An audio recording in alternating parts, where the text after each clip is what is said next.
All right, guys, we're here with Jose Santiago with a slightly overdue top cut finish. This is my favorite player in the game right now, so I'm so happy that he finally got this top.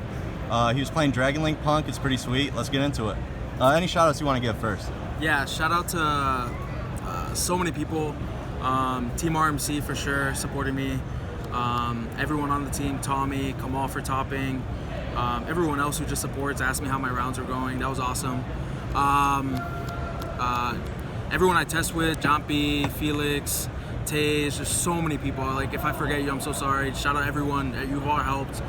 Noah as well. But yeah, I played Dragon Link Adventure Punk. I think the issue with the format right now is if you play like a consistent deck like Marincess or Sword Soul, your deck doesn't have a high enough ceiling. But if you play one of these decks, your deck has a high ceiling, but you're not as consistent. So you just kind of have to roll with it. And if you want to win the tournament, you probably have to play one of these type of decks. So I played Brave cards. These cards are still insane. They just allow you to, they're the best levels. Like, they put a level 4 and a level 7 and let you go into Hulk lines whenever you have a tuner. They just bait out interactions and they always give you follow-up. Milling this off Ruler is insane. These are just like insane cards still, so you want to play them. Triple Quick Launch, Boot Sector, Double Tracer, Recharger, Rocket Synchron, and Abs Router. So this deck's really cool. You can like open a 5-card hand, and it's like a lot of people just know this deck for the standard Summon Griffin, Hulk line, Summon Red Rose, but there's like a lot of cool things you can do, and depending on your hand, you can go for different lines and routes, and these are some of the cards that allow you to do that. These cards are just really cool. Quick Launch is a good extender, not once per turn, obviously, gets you access to Tracer when you need it. I wanted to play Rocket Synchron, obviously, because I play Hot Red, and that card's really good to play around Dark Ruler post side. If you keep the Basil, or you just have a Quick Launch or a random quick play, you can negate Dark Ruler that way with Hot Red, so that was really good. There was consideration to only play one Tracer, but having the extra body and tuner comes up as far as the ratios. Like, I just wanted the second one. Also, milling it is good. You just want to have access to it in grave, otherwise you can pissy summon it back, so having access to it was very important. And I played the Punk cards. Like, these cards were insane. Like, whenever you draw a teleport, basically your whole hand just baits out the interactions on the board, and then you can just like follow with a teleport, and you're gonna win almost every time. Simply because like you get a Summon Ruler, mill 5, maybe you mill some cards that give you a body on board or something else. Summon back the Almond, make Hulk. Hulk summon something out, and at that point, like, you just link climb to an access code, pop 2 to 3 cards, and you have access code Ruler for 83. These cards are just insane. They raise the ceiling of the deck. I mean, it does suck to like draw this card. This card's not that bad of a draw because, again, you could just normal summon it and it's a tuner. It came up a couple times where I actually just normal summoned it and used the effect, obviously without using the Brave cards, but that comes up too. This card's not too bad to draw. It's not the best draw, but it serves as a pseudo extender. But this card, insane. Also, like, these cards are really good too. Another reason I want to play this deck, like, you have so many chainables. I have so many ways to get access to tuners and chainables to anti-spell. I think I got anti-spelled like probably 4 or 5 out of the 12 rounds I played, and a lot of the times I won. I think I only lost one game I got anti-spelled. You just use these, link climb to a unicorn, bounce it, then start using your right stuff, and it's GG from there. And then the Rose cards, obviously, like, it sucks to draw this. This is decent. It's not terrible to draw, but it's also not the best. This is insane to draw. You just have to play these. They give you too many bodies. These being lower than level 4 is insane because you can use them to make Striker and Pisty. There's lines where you'll summon this off Hulk. You'll go for a Pisty line, summon it back, summon this to add Basil just to get an extra extender, maybe to go into like a Boro end. So it's just insane. I played Destrudo. Kind of like a weird inclusion. It's a dragon. It's cool. It's a tuner. Another reason I liked Destrudo was that obviously I played Ravine. I wanted another option to send off Ravine in case I already had access to a Tracer through Abs Router, or had already used Abs Router. So Destrudo filled that purpose. Also, when you draw this with a Brave card, it's really, really good because instead of pitching the Draco back, you can just pitch this, and it's a free tuner. Again, you can just activate it from the graveyard, so you get to keep your Draco back in a lot of matchups. I didn't get mined. I think I got mine like once the whole tournament, but keeping the Draco back, I did that all day. Like, keeping it just is so plus. Play Snow. You have to play Snow. It's a pseudo brick, even though you can discard it in some hands. it just like raises the ceiling of your deck, lets you play through cards like Droplet and Dark Ruler. You just like they bait out all your interactions on the field, and then you use Snow and you probably have like at least one other hand trap because you go through so many cards, and then that's good enough most of the time. Also, there's like a cool play where off Borrow End,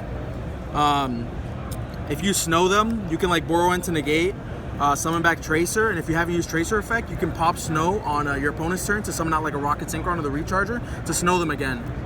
So that's cool. I did that a couple times. Played Foolish. This card's insane. Love this card. It's like the best card in the deck. Gets you access to like a Tuner, a Rocket, or a Brave card. So insane. Call by. I was originally side decking this, but I thought to myself, like, if I wanted to do well in the tournament, I'm gonna have to sack and draw this card a couple times. I did draw it a couple times, so thankfully I main decked it. That was pretty good. And then for the hand traps, I played 3 Nibiru, 3 Veiler, 3 Ash, 1 Ogre. I played the 1 Ogre because sometimes you want like a second target off E-Tele in case you draw 2. It never really came up. Like I never really summoned Ogre off E-Tele. I think it came out maybe one time. So it was like consideration to cut this, but this was just good. Like I drew it a couple times, milled it off Ruler, added it. It was kind of just like icing on the cakes. I played 10 hand traps. I main deck 42. One thing you can see in this deck, I didn't play Chaos Space. I don't think Chaos Space is that good. I think this deck is really good when you can utilize your hand to make a board and then keep hand traps. Whereas Chaos Space, you typically have to get rid of your hand traps to start establishing your board in some scenarios. Also, like, the dragons aren't really good other than white. I just didn't think Chaos Space was that good. I also didn't play Gamma, so like, Chaos Space was much weaker in my deck if I decided to play it. I didn't want to have like a 3-card combo to beat 1 Ash, where I'd have to activate Chaos Space, pitch a Lighter Dark, and then activate Gamma just to beat 1 Ash. So I just decided to forego it and not play it. If they were going to Ash something, they were going to Ash Teleport or Quick Launch. And then it trades 1 for 1 instead of trading 2 for 1 with a Chaos Space. And then for the extra deck, this card, I love this card. I hope it doesn't get banned. Yeah, I just hope it doesn't get banned. Striker Dragon, Pisty, Romulus. I played Dark. I was originally playing IP, but Dark is so insane. It just comes up way too often. In the mirror match, like in the mirror match, it's just game whenever you summon this.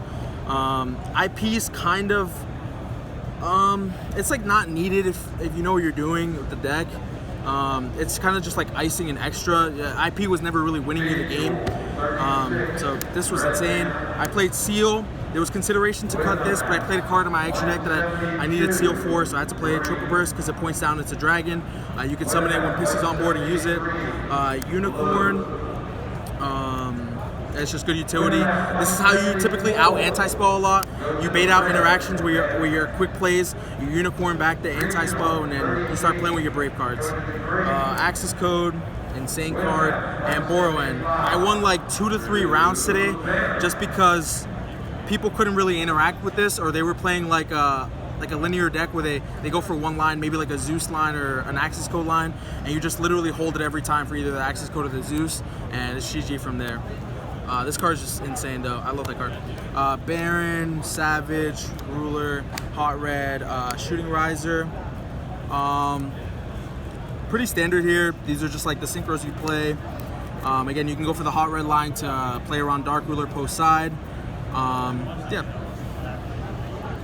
And then for the side deck, I played Triple Twin Twister. I like this better than Lightning Storm right now because against Sword Soul, it's a chainable. You out the anti-spell, which they'll typically have, plus the blackout, or you just trade like, it just trades really well with anti-spell. I didn't really play too many Sword Soul, so it didn't really come out. I think I played like 1, but anti-spell was decent. I never lost any games because it wasn't Lightning Storm, so it was okay. Played Dark Ruler. Dark Ruler was good. I thought this would be really good against the Punk decks because not a lot of them are like scything you in standby phase, or you get to the point where you have a decent amount of hand traps, or you hand trap them once or twice, so they can't do it anyway. So like having the Dark Ruler is nice. This was good in the other matchups. I played a lot of Tri-Brigade, so this was pretty good.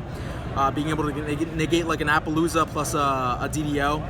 So that was good. I played 1 Talents. This might seem weird, but it's pretty much just for side deck ratios. There were some matchups I wanted to put it in going first or second, and there was 1 card slot I wanted to put in, so I decided to put in, play the 1 Talents. Simply for side deck purposes whenever in certain matchups. Then I played 2 DD Crow.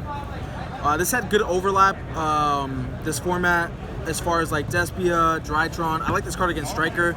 Like against Striker, you don't really want to keep in Veilers and Nibiru's because you're literally just dumping these cards and they still have Raid. Nibiru never really resolves, so Diddy Crow is really good in that matchup. Wanted to keep it. I played this card, Qualcomm or Dracos. The reason I played Seal, I was worried about Despia post side with the Contact Fusion guy, so I wanted to play this. So whenever I went first, post side against Despia, I set up Seal. And if they went summon Aliber or set a card, I would Seal Bounces, summon this, and they literally have no out aside from their normal summon because branded opening summons in defense, so they can't attack over this. So that was pretty good. There was also consideration to play a different card. I'll explain in a second. I played 1 Token Collector, obviously because post side you can dump it against Sword Soul. And I played Reboot for back row decks as well, and 2 Anti-Spell. I hated this card. I do not like Anti-Spell. I don't think it's really that good. This deck doesn't really draw. So I just have to like hard draw it, and when I hard draw it, it's that less likely that I'm going to be able to combo, and maybe that more likely that I lose to 1 or 2 hand traps that my opponent will have. So I wish this was Spell Canceller, because there's like a line where you can Shooting Riser, dump this, or dump Spell Canceller off of Shooting Riser, and then Baron summon it back, and it effectively does the same thing. That would have been way better in my opinion. But yeah. Yeah, I mean, still the side deck seemed really well thought out. Yeah, and then lastly, 1 Scarlet. Never used it once, but it's there. I think it's necessary. Yeah. All right. Well, huge shout out to RMC too. I don't know if we mentioned them, but Jose's insane. Let's go. RMC killing it. Thank you. Have a good one.